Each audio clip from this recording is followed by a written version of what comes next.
추수감사절 휴장 이후 개장한 뉴욕 증시는 두바이 최대 국영기업인 두바이 월드의 채무 상환 유예 소식에 급락했습니다. 다우는 1.4% 하락했습니다.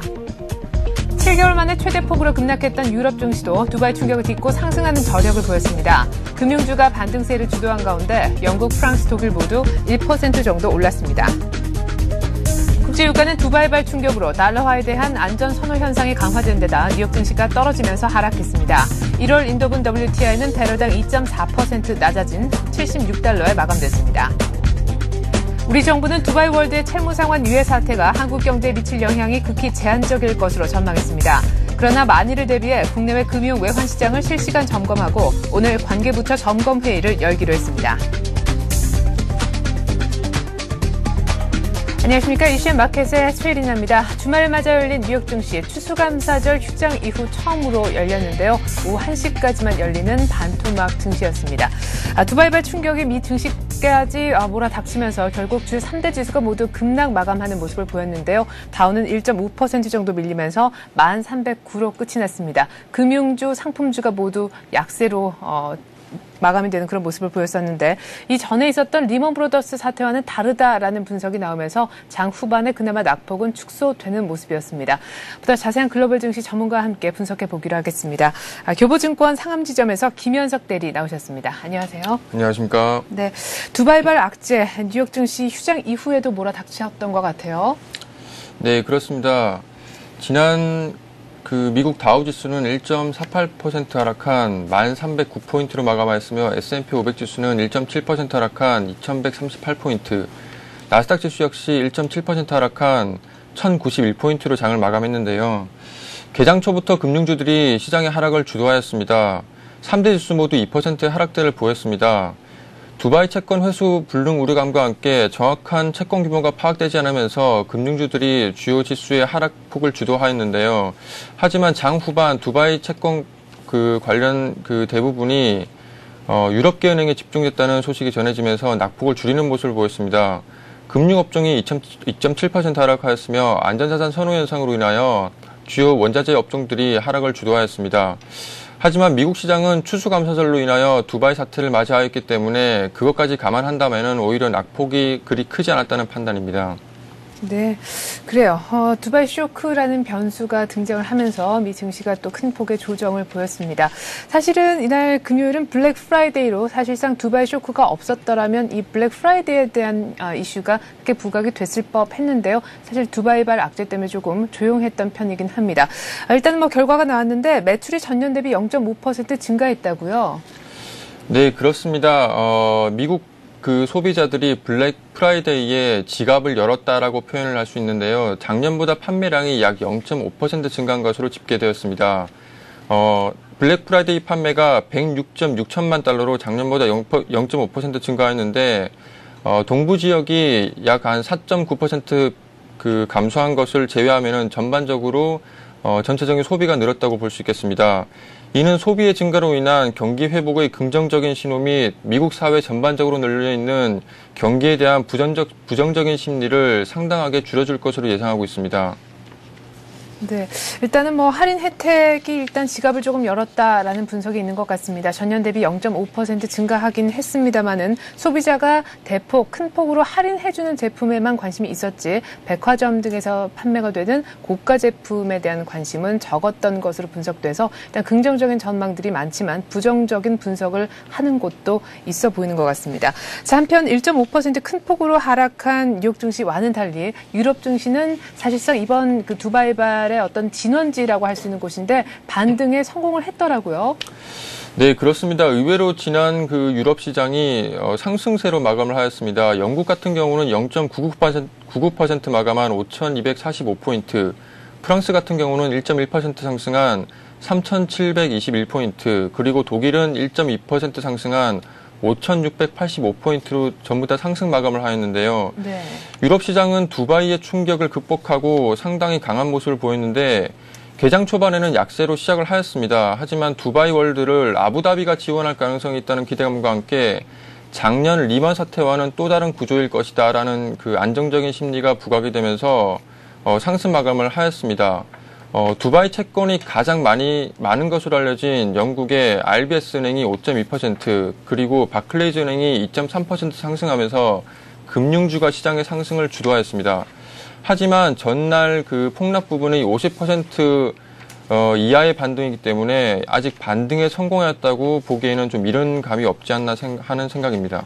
네, 그렇군요. 일단은 미국 쪽에서 업종별로 보게 되면은 금융주가 또 상품주와 함께 약세를 주도했던 모양이더라고요. 네, 그렇습니다. 그 전에 앞서서 시카고 옵션 거래소의 변동성 지수를 잠깐 체크해 볼 필요가 있는데 전일 대비 약 4.26포인트 상승한 24.74포인트를 기록했습니다.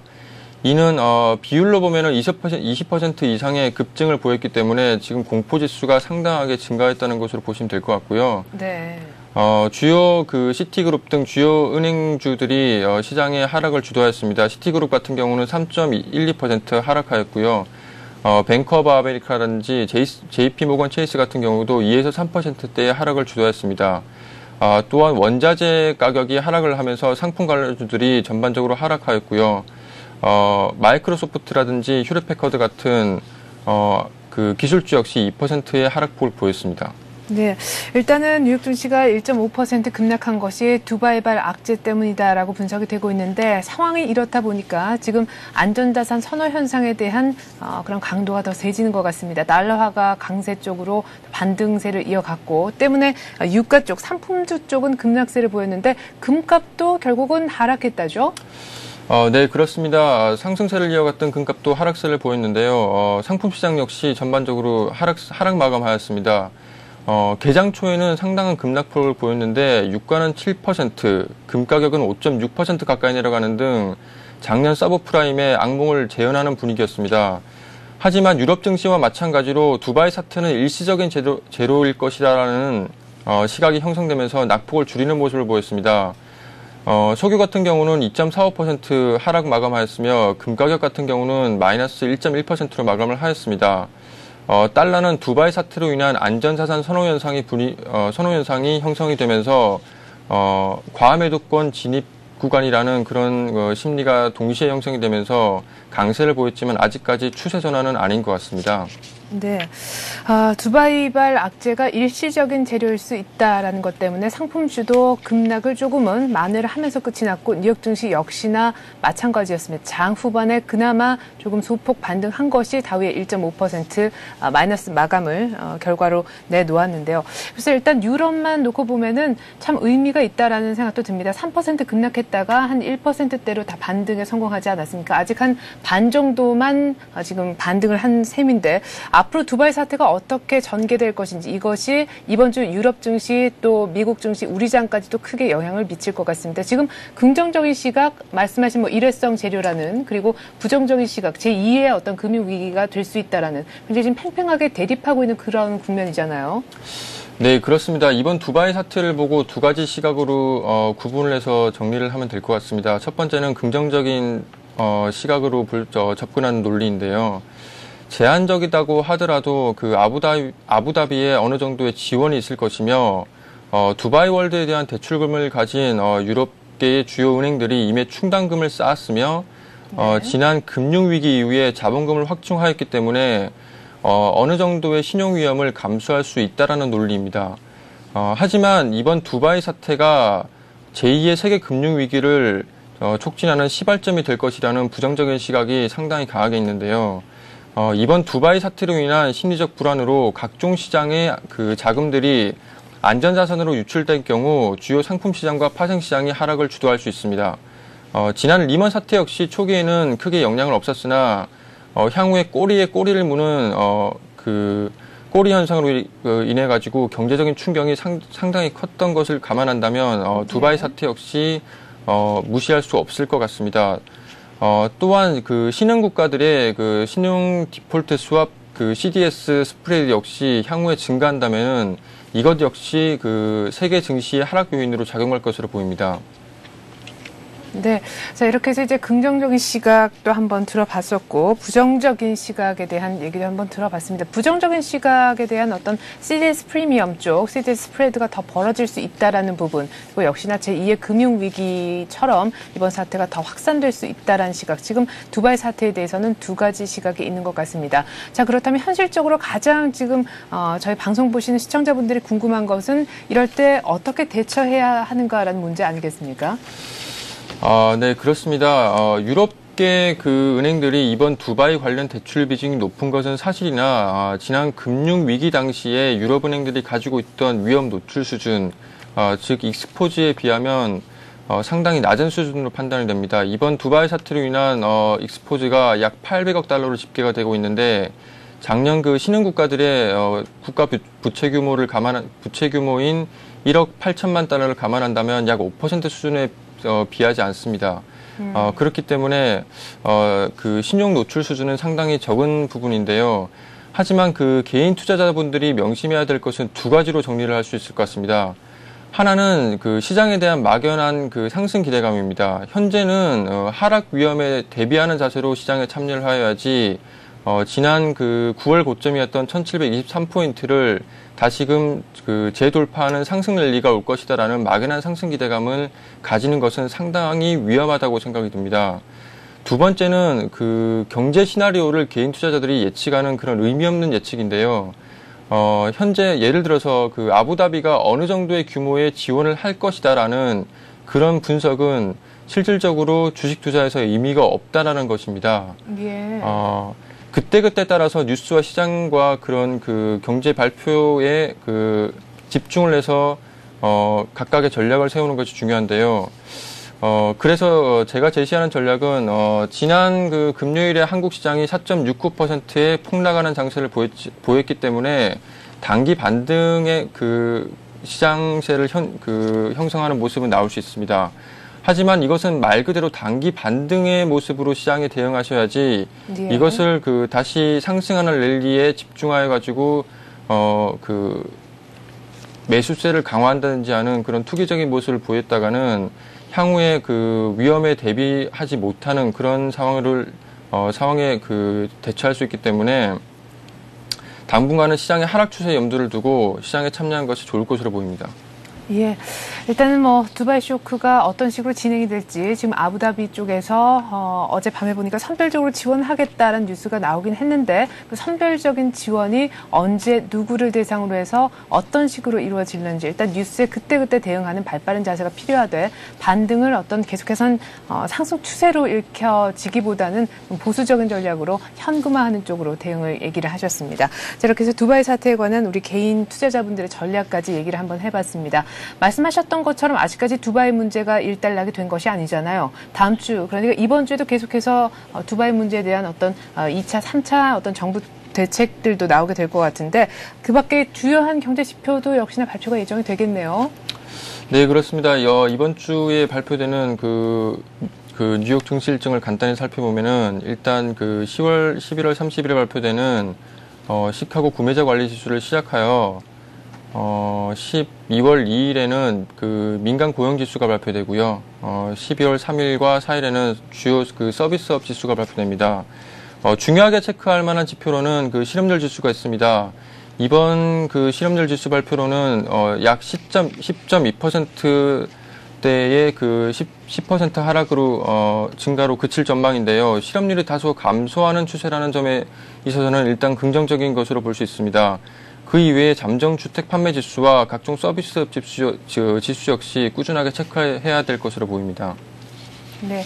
자, 그리고 이번 주에는 보니까 오바마 미 대통령, 버냉키 의장, 주요 인사들의 연설도 예정이 돼 있다고 들었는데요. 네, 그렇습니다. 오바마 미국 대통령이 12월 3일에 미국 경제 및 고용에 대한 연설이 예정되어 있고요. 버냉키 의장이 12월 3일에 역시 미국 경기 진단 및 중앙은행 통화 정책이 언급이 예정되어 있습니다. 또한 12월 1일에는 필라델피아 연준 총재가 경제 전망 연설이 예정되어 있습니다. 이 세 가지 연설을 갖다가 참고하실 필요가 있을 것으로 보입니다. 네, 잘 들었습니다. 이렇게 해서 오늘 글로벌 증시는요, 교보증권의 김현석 대리와 함께했습니다. 말씀 잘 들었습니다. 감사합니다.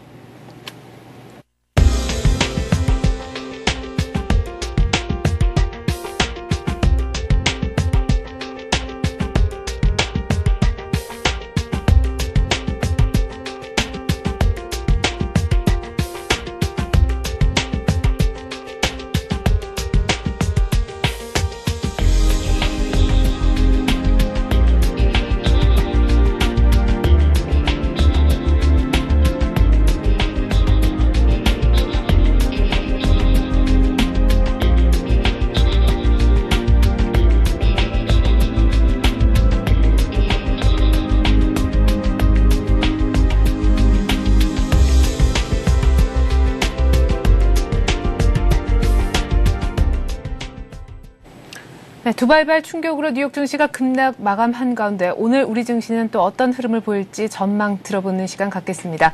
동양증권 홍대지점 최일종 팀장입니다. 안녕하세요. 네, 안녕하십니까. 네, 뉴욕 증시가 급락을 했습니다. 그 원인은 우리 증시가 금요일날 급락한 원인과 같은 두바이발 악재 때문이었는데요. 오늘 우리 장에서 어떤 체크해야 될 만한 변수들이 있을까요? 네, 그렇습니다. 미국 증시가 하락을 했습니다만은 우리 증시의 그 4%가 넘는 하락하고 비교를 한다 이러면은 상당히 양호했다라고 볼 수 있겠습니다. 전반적으로 그 간접적인 영향이 이제 우리 증시에는 좀 강하게 좀 대두가 되는 그런 상황이 아닌가 이렇게 보고 있는데요. 우리 증시 금요일날 그 블랙 프라이데이를 맞이했는데 다소 민감하게 움직인 부분도 있고요. 두바이 익스포저가 이제 그렇게 크지 않은 상황에서 과민하게 이제 반응했다는 부분은 FTSE 선진국 지수에 편입되면서 유럽계 자금이 한 3조 정도가 들어왔는데 이러한 부분이 두바이발 악재가 현실화되면서 어느 정도 유럽계의 자금이 이탈될 가능성이 없지 않느냐 이런 부분이 좀 부각이 됐던 것 같습니다. 금요일 장을 보면은 이제 그 거래량이 이제 그 급감을 하면서 선물 옵션 파생 시장에 의해서 철저하게 유린당했다라고 볼 수 있겠는데요. 일단은 유럽 손실로 인해서 이제 제2의 금융위기가 어느 정도 이제 부각이 됐다라는 측면에서 우리 증시는 좀 과도하게 좀 민감하게 좀 움직였다라고 볼 수 있겠습니다. 어찌 보면은 이제 전주말 우리 국내 증시 수급 불균형, 선물 시장의 굉장히 강한 순매도, 이 외국인 쪽에서 이제 13,000계약, 14,000계약 정도의 순매도로 이제 일관을 했는데요.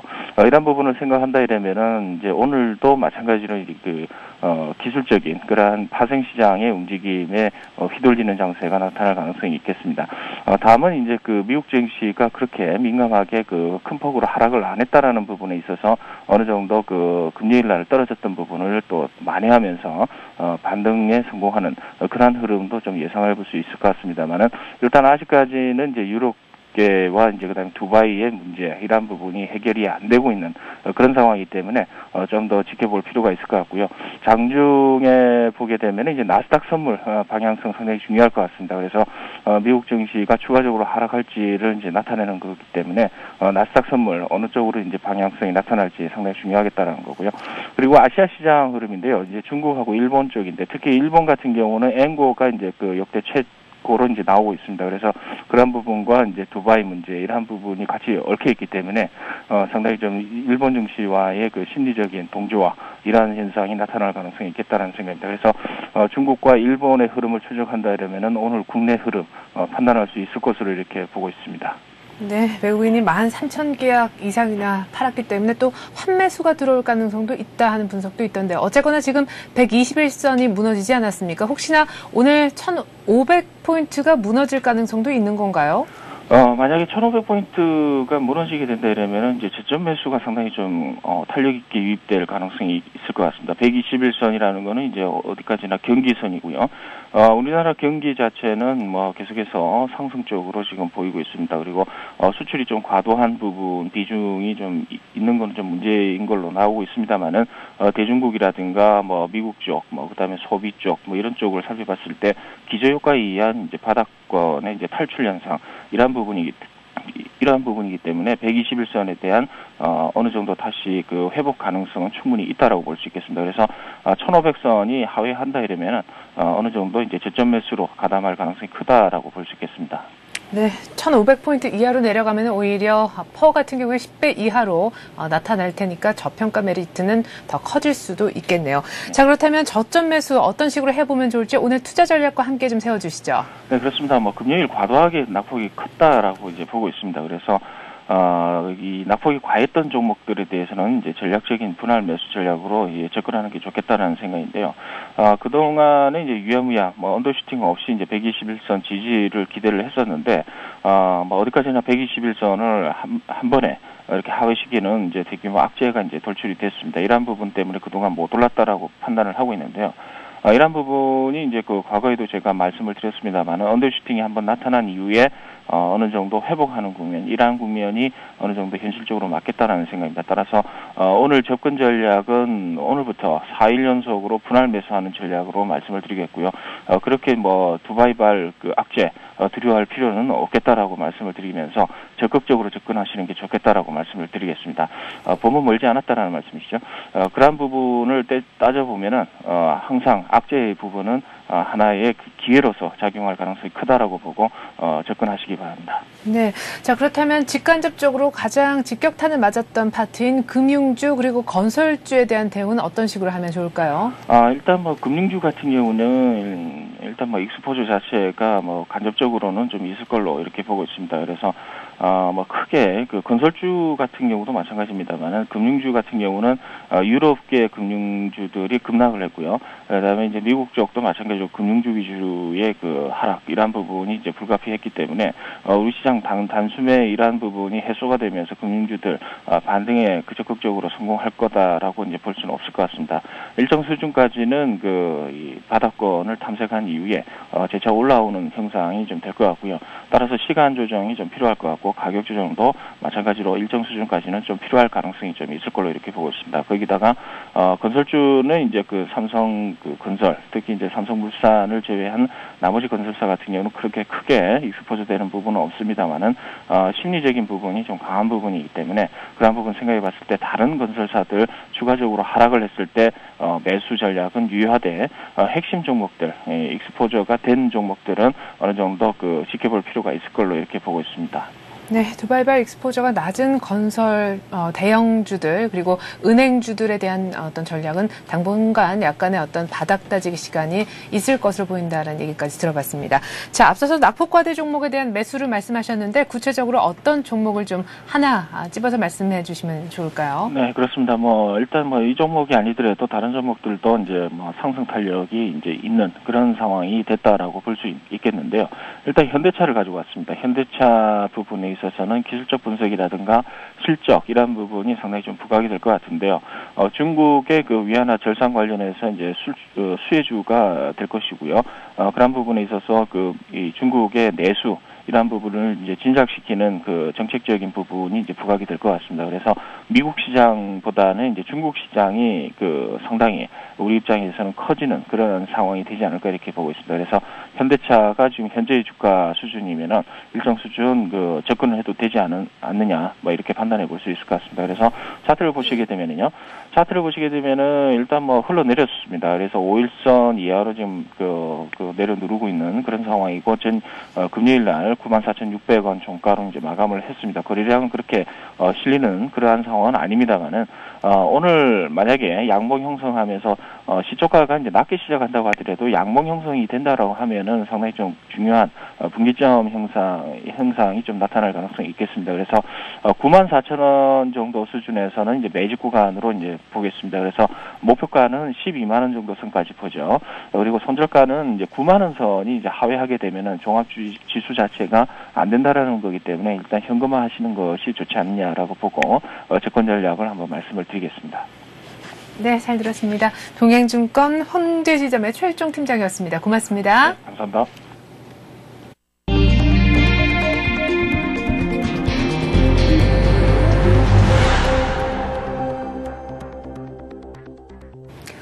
아부다비가 디폴트 위기에 빠진 두바이의 선별 지원 의사를 주말에 밝혔습니다. 이런 가운데 어제 우리 금융당국도 두바이 사태에 관한 긴급 대책 회의를 열었습니다. 한국개발연구원이죠. KDI가 본격적인 출구 전략을 또 주문하고 나섰습니다. 점진적으로 금리를 올린다 할지라도 경기 회복에는 크게 지장을 주지 않을 것이다라는 분석 때문이었는데요. 이에 우리 정부는 아직까지 시기상조란 입장이어서 입장 차를 보이고 있습니다.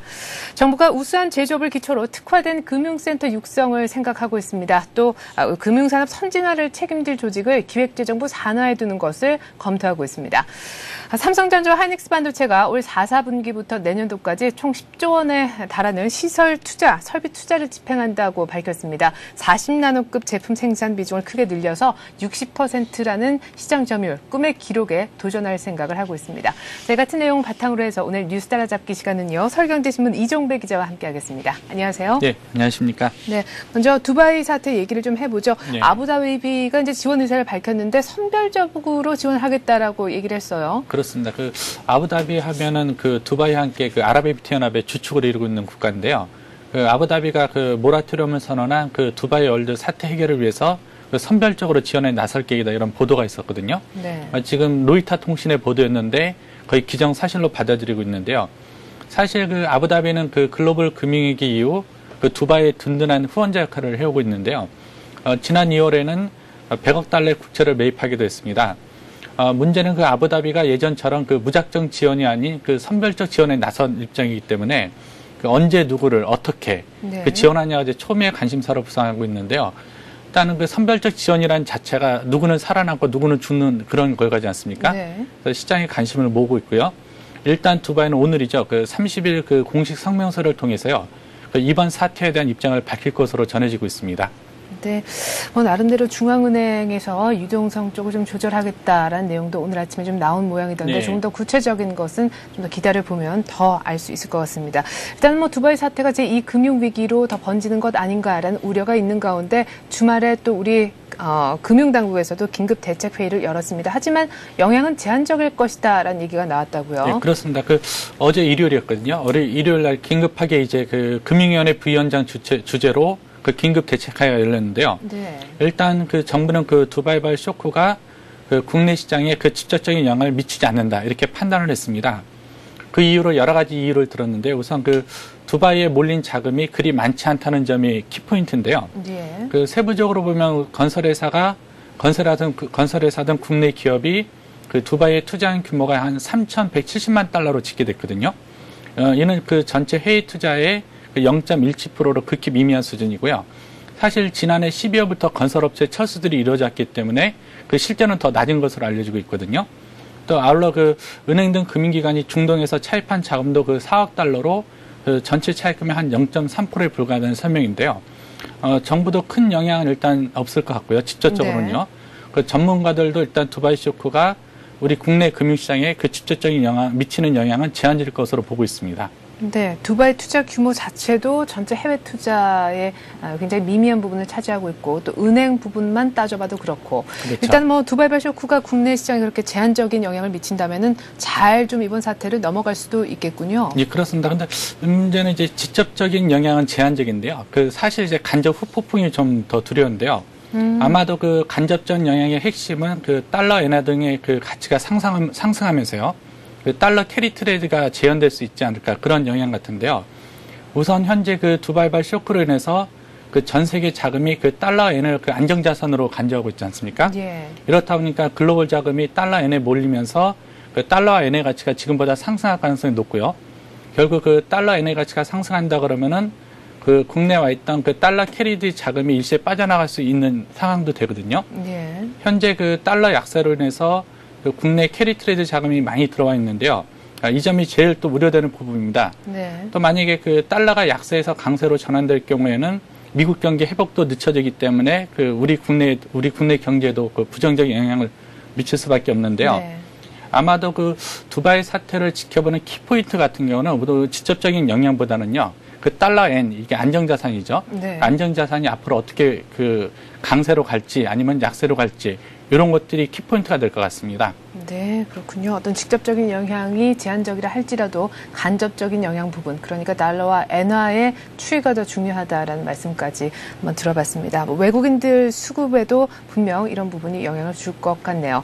자, 그리고 지난번에 한국개발연구원 즉 KDI가 내년도 우리 경제가 5.5%나 고성장할 것이다라는 전망을 내놓으면서 이와 동시에 내년도 1분기 정도에는 금리를 올려도 좋을 것 같다라는 분석을 내놓은 바 있는데요. 또다시 출구 전략을 강조를 했다고요? 네, 그렇습니다. 그 국제연구기관 KDI가요, 그 금리 인상을 포함한 그 본격적인 출구 전략 시행을 다시 한번 강조했는데요.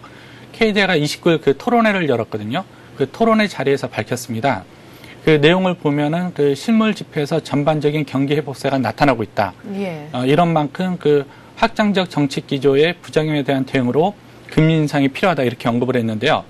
그 한 발 더 나아가 KDI는 현재 금리가 매우 낮은 수준이라고 언급을 했고요. 네. 또 점진적으로 그 0.25%씩 올린다고 해도 그 확장적 정책 기존 유지되는 거다 이런 표현을 썼습니다. 네.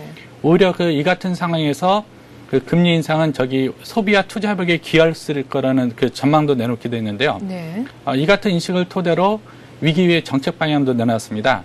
그렇죠. 세부적으로 보면요, 뭐 비정상적 조치에 시한 맞춰 철회가 있고요. 예. 이런 것들 뭐 중소기업 우대 조치들을 빨리 처리해야 된다 이렇게 메시지를 던진 것 같고요. 뭐 또 확장적 정책 기조 부작용에 대한 대응도 주문했고요. 그다음에 뭐 상시적 부조 조정, 그다음에 그 성장 장려력 합충, 그리고 그 점진적 금리 인상 등을 주문했습니다. 네, 뭐 심지어 금리 인상 긍정론까지 내놓았다고 하니까 더 이상 뭐 설명이 뭐 필요하겠습니까? 이에 대한 정부의 반응이 궁금하네요. 그렇죠. 일단은 KD가 금리 인상을 거듭 강조하면서요. 그 정부의 공식적인 반응은 신중한 반응입니다. 그 노델의 그 기획재정부 차관보가 그 공식 멘트를 했는데요. 그 현재 추구 전략을 일부 시행 중에 있지만요. 그 고용 회복이 나타나지 않는 상황에서 금리 인상은 신중해야 된다 이런 표현을 썼거든요. 네. 그 한마디로 그 고용 시장이 회복되지 않은 상황에서 금리 인상은 부작용을 초래할 수 있다 이런 입장을 피력했는데요. 하지만 지금까지 갈래를 봤을 때 통상 KDI가 먼저 치고 나가고 예. 정부는 그 뒤에 화답하는 그런 형식을 띄었거든요. 그래서 일반적인 부름을 봤을 때 그 머지않은 시기에 금리 인상은 그 기정사실로 받아들여지고 있습니다. 네, 그렇군요. 일단은 뭐 두발발 충격이란 지금 시기상, 타이밍상의 문제도 있어서 정부는 일단은 신중한 입장을 보였던 것 같습니다. 자, 그리고 주말에 보니까 4대 금융 선진화 추진 방안이 정부로부터 나왔더라고요. 내용 한번 정리를 해볼까요? 네, 그렇습니다. 일단은 주관부서는 기획재정부가 내놨고요. 네. 그 기획재정부가 그 금융위기 이후 금융산업에 나아갈 방향에 대해서 연구 용역을 했거든요. 네. 그 연구 용역 결과 보고서인데요. 그 핵심은 그 한국의 금융산업 선진화를 위해서 그 4대 핵심 추진 방안을 마련한다 이런 거였는데요. 그 보고서는 일단 그 세계적인 컨설팅 업체인 올리버 위만이 작성을 했습니다. 그 세부 내용을 보면요, 그 4대 핵심 추진 전략이 필요하다고 언급을 했고요. 일단은 그 구체적인 실행 전략으로 한국을 아시아의 기술 산업재 그리고 그 자동차 산업의 금융 중심으로 구축하는 것이 필요하다고 판단했습니다. 다음으로 이제 그 금융 산업의 선진화 촉매제로서 그 재정부 산하에 그 금융 감독 기구를 신설하는 것이 포함되어 있고요. 그 이외에도 그 은행 증권 간 칸막이를 헐어가지고요. 그 칸막이를 헐어서 은행 증권이 자유롭게 영업할 수 있도록 그 통합해야 된다는 그 주장을 했고요. 네. 또 덧붙여 금융기관들의 그 리스크 관리 역량도 선진화해야 되는 게 보고서의 핵심인데요. 실제 그 기획재정부는 그 보고서 지적대로요. 그 한국의 금융산업을 아시아의 뭐 그 기술 산업재 및 자동차 중심, 제조업 네. 중심이죠. 그 제조업 중심의 금융허브로 만들기 위해서 프랑스계 그 깔리온 은행이라고 있습니다. 예. 그 깔리온 은행의 그 선박 금융본부를 그 부산에 유치하기 위해서 그 양해각서 체결을 준비 중인 것으로 알려지고 있습니다. 네, 재정부 산하에 금융감독기구를 신설한다. 이 부분을 두고 사실상 금융감독권을 놓고 우리 정부, 기재부와 금융위가 좀 재력 다툼을 하고 있는 것 아닌가 이런 시각도 있던데 일단 이번 방안이 왜 나오게 된 건지부터 한번 배경을 들어보죠. 예, 그렇습니다. 그 사실 그 금융산업 선진화 방안은요, 그 역대 정권의 단골 메뉴다 이렇게 표현해도 예. 과언이 아닌데요. 그 역대 정권에서 세부 방안을 내놨고요. 단 이름만 이제 뭐 금융산업 선진화다, 뭐 동북아 금융허브다 이렇게 네. 이름만 좀 바꿨는데요. 좀 이번에는 좀 다른 게 그 금융위기를 거치면서 영국, 아일랜드들 그 금융산업을 기반으로 한 국가들이 어려움을 겪지 않았습니까? 예. 또 이번 금융위기를 거치면서 그 금융산업의 신뢰도도 많이 떨어졌고요. 상대적으로 제조업 이상이 많이 올라갔는데요. 이런 그 바뀐 금융산업 환경을 고려해 그 앞으로 나아갈 방향을 제시했다는 데서 의미가 있을 것 같습니다. 그렇다 보니까 그 보고서의 키포인트가 그 제조업 기반 금융허브라는 좀 그 방안을 내놨는데요. 아마 그 제조업 기반 금융허브라는 방안이 좀 생소한데요. 그 이를 좀 세부적으로 보면요. 현재 그 강업과 에너지 산업을 특화한 캐나다의 그 토론토 증권거래소가 있습니다. 네. 그 토론토 증권거래소를 벤치마킹 한 것이 눈에 띄고요. 또 이를 토대로 그 아시아 지역의 금융 및 기술 개발 허브를 구축하고요. 또 그 제조업만의 그 특화된 파이낸싱 센터를 구축하는 것 등인데요. 사실 그 금융허브를 기반으로 한 금융허브는 이번 금융위에서 몰락했기 때문에 우리의 장점이 제조업을 기반으로 한 금융허브 네. 이런 전략은 좀 맞다고 보는데요. 문제는 그 기획재정부의 이 같은 방안이 사실 그 금융 주도권을 잡기 위한 것으로 해석이 될 수 있는 부분이 있는데요. 예. 이명박 정부 들어서 그 금융 감독이 그 기획재정부에서 금융위로 넘어갔지 않습니까? 네네. 현재 그 기획재정부는 국외 금융만 담당하고 있고요. 그 금융위원회가 국내 감독을 총괄하고 있는데요. 이렇다 보니까 그 선진화 방안의 하나로 그 기획재정부가 다시 금융 감독을 다시 그 자기 밑에 넣고 싶은 욕심이 생기는데요. 예. 그 선진화 방안의 하나로 그 기획재정부 산하에 그 금융감독기구 신설을 넣은 것이 대표적인 것 같습니다. 그 현재 금융감독권을 놓고 뭐 기획재정부, 금융위원회, 한국은행이 서로 그 세력 다툼을 벌이고 있는데요. 네. 그 앞으로 그 이들 당국 간의 주도권 다툼도 더 치열해질 것 같습니다. 네. 단지 금융업뿐만이 아니라 제조업을 기반으로 한 그런 금융 선진화다라는 부분에서 이번에 조금 더 다른 것을 한번 기대를 해보도록 하겠습니다. 자, 계속해서 산업계 소식을 한번 볼 텐데요. 삼성전자와 하이닉스 양대 반도체 기업이 말이죠. 올 4분기부터 아주 공격적인 투자를 생각을 하고 있습니다. 내년도까지 시설 투자에 무려 10조를 뿌린다는 계획이에요. 네, 그렇습니다. 그 삼성전자, 하이닉스 그 국내 양대 반도체 회사가 그 올 4분기부터 내년까지 한 10조 원 가량의 설비 투자를 계획하고 있는데요. 이는 그 양사가 최근 공개한 그 3분기 분기 보고서에서 공개된 내용이거든요. 네. 그 양사의 이 같은 시설 투자 금액은 올 3분기까지 그 누적 시설 투자 금액 한 3, 4배에 달하는 규모인데요. 한마디로 그 공격적 시설 투자를 통해서 세계 1, 2를 유지하겠다. 이런 입장인 것 같습니다. 일단 그 각사별 그 세부 투자 계획을 보면요. 우선 그 삼성전자는 올 4분기에만 그 반도체 부분에서 한 2조 2천억을 투자를 하고요. 네. 그 올 1월에서 9월 총 시설 투자 금액 2조 원이었으니까 더 많은 금액을 4분기 그 3개월 동안 투자한다는 계획인데요. 네. 4분기 2조 2천억 외에도 그 내년에 5조 5천억을 투자할 계획입니다. 그래서 삼성전자의 경우 올 4분기부터 내년에 1위까지 약 7조 7천억 원의 시설 투자를 계획하고 있고요. 그러네요. 예. 예. 그 하이닉스 일단 올 4분기에 2천억 원의 시설 투자를 계획하고 있고요. 이와 별도로 내년에 그 1조 5천억에서 2조 원을 계획하고 있습니다. 그러니까 양사를 합하면은 양사가 올 4분기부터 그 내년에 총 투자하는 시설 투자 금액이 한 9조 4천에서 9조 9천억이 이르고 있거든요. 예. 그러니까 엄청난 금액이 이제 그 올해부터 올 4분기부터 내년까지 투자된다고 보면 될 것 같습니다. 네. 반도체 시설 투자에 삼성전자, 하이닉스가 올 4분기부터 내년도까지 약 한 10조를 투자한다. 그렇다면 구체적으로 어떤 시설에 지금 투자할 계획을 갖고 있는지요? 그래서 이게 처음에 관심사가 이제 신규 라인 건설인데요. 그 네. 신규 라인 건설은 아마 내년에는 없을 것 같고요. 있어도 하반기에 좀 미미하게 시작될 것 같습니다. 일단은 그래서 내년 올 4분기부터 내년 투자의 초점은 그 시설 업그레이드에 초점이 맞춰질 것 같은데요. 기존에 있는 시설에. 예, 그렇습니다. 그 시설 업그레이드를 통해서 그 40나노 제품 생산 비중을 확대한다는 게 주요 목표가 될 것 같은데요. 이 이유는 그 DDR3, 그 지금 차세대 반도체로 떠오르고 있는 DDR3가 있지 않습니까? 네. 그 DDR3의 경우 그 40나노급에서 그 대량으로 생산할 수 있는 그 기업이 삼성전자, 하이닉스밖에 없거든요. 그러니까 결국 이제 그 40나노 그 시설을 늘려서요. 그 DDR3 비중을 늘리겠다는 건데요. 현재 그 3분기 기준으로 그 시장 점유율을 보면요. 그 삼성전자가 1위로 그 35.5%를 기록하고 있고요. 2위는 그 하이닉스로 22.7%를 기록하고 있습니다. 그래서 양사의 그 통합 점유율이 한 57.2%를 보이고 있는데요. 네. 현재 계획된 그 설비 투자하고 뭐 경쟁 반도체 부진을 감안해 볼 때요. 그 내년 상반기에는 그 통합 점유율이 60%까지 도달할 수 있을 거로 보이거든요. 그래서 사실 그 60%에 도달하게 된다면 한국 반도체가 완전히 그 전 세계 시장을 장악을 했다. 네. 더 이상 흔들리지 않는다. 네. 이렇게 표현해도 될 것 같습니다. 네, 꿈의 60% 도달할 수 있길 한번 기대를 해보겠습니다. 끝으로 이번 주 국내 주요 일정 한번 들어볼게요. 네, 그렇습니다. 올해 그 마지막 달로 넘어가는 이번 주에는 역시 그 두바이 쇼크가 그 키포인트가 될 것 같은데요. 그 두바이 쇼크가 어떻게 미칠지 관심을 모을 것 같고요. 또 이런 가운데 그 국내에서도 그 10월 산업활동 동향과 그 11월 소비자 물가 등의 지표가 발표됩니다. 일단은 그 우선 30일에는요, 그 통계청이 그 10월 산업활동 동향 자료를 내놓는데요. 일단 9월 산업활동 동향에서는 그 생산과 소비, 투자 등 그 3대 소비 지표가 그 21개월 만에 처음으로 동시에 증가를 했는데요. 일단 10월 지표에서도 이 같은 경기 흐름이 이어질 것으로 보이고 있습니다. 또 12월 1일에는 통계청이 11월 소비자 물가 동향을 발표하는데요. 10월 소비자 물가는 그 환율 하락 효과 등에 힘입어 한 2.0% 상승하는 데 그쳤거든요. 네. 소비자 물가가 10월까지 3개월 연속 2%대 기록하면은 안정세를 계속 이어가는 건데요. 11월에도 2%대를 유지할 것으로 보이고 있습니다. 또 12월 1일에는 그 한국은행에서 그 11월 외환 보유액을 발표하는데요. 현재 분위기로 봐서는 그 외환 보유액이 그 사상 최대치를 돌파할 가능성이 높아 보입니다.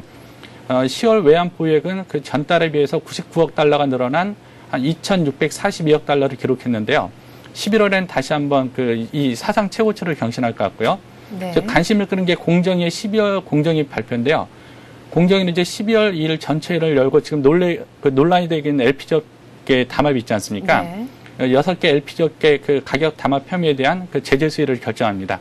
네, 10월 산업동향 또 11월 외환 보유 때문에 채권 시장, 외환 시장도 들썩들썩할 것 같고요. 또 LPG 가격 담합에 대한 제재 수위가 나온다고 하니까 6개 특정 정유업계에 대한 주가 흐름도 좀 잘 지켜보셔야 할 것 같습니다.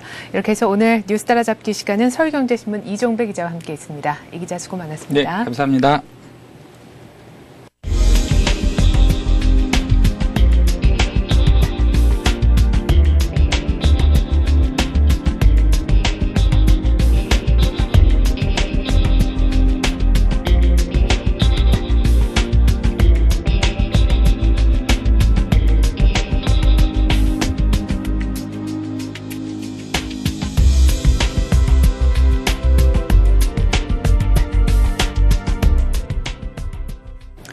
검은 금요일을 맞았던 뉴욕 증시에 추수감사절 이후 휴장을 하고 오후 1시까지만 반토막 거래가 계속이 됐었는데요. 사실 블랙 프라이데이는 좀 괜찮은 성적을 보였습니다. 전년 동기 대비에 비해서 0.5% 매출이 증가해 107억 달러 정도로 집계가 됐는데 할인 혜택 덕분인지 소비자들이 조금은 지갑을 열었다는 분석입니다. 하지만 이날 블랙 프라이데이보다 더 주목을 끌었던 이슈는 역시나 두바이발 충격이었는데요. 뉴욕도 역시 피해가지 못하고 1.5%나 급락 마감했습니다. 때문에 다우는 1309로 끝이 났는데요. 한편 이와는 다르게 유럽 증시는 반등에 성공을 하는 모습이었습니다. 두바이발 악재가 처음 터졌을 때는 3%대 급락 마감을 했었는데 그것이 7개월 내 최대 폭으로 급락한 것이었죠. 한 반 정도는 조금 못 되지만 한 3분의 1 정도 만회를 해서 1%대 모두 반등세를 보였습니다. 영국, 프랑스, 독일 모두 마찬가지였습니다. 하지만 달러화가 강세를 좀 보였습니다. 안전자산 선호 현상이 다시금 고개를 좀 든 것인데요. 때문에 상품주는 약세를 보였고요. 유럽 증시 특별히 은행들에 대한 부실 우려 때문에 뉴욕 쪽에서도 은행주가 상품주와 함께 부진한 모습이었습니다. 이번 주에도 계속해서 이 두바이발 악재가 글로벌 시장 전체의 발목을 잡을 수 있는 그런 변수가 될 수 있을 텐데요. 이번 주 계속해서 대응 좀 잘 하셔야 될 것 같습니다. 저는 내일 다시 올게요. 고맙습니다.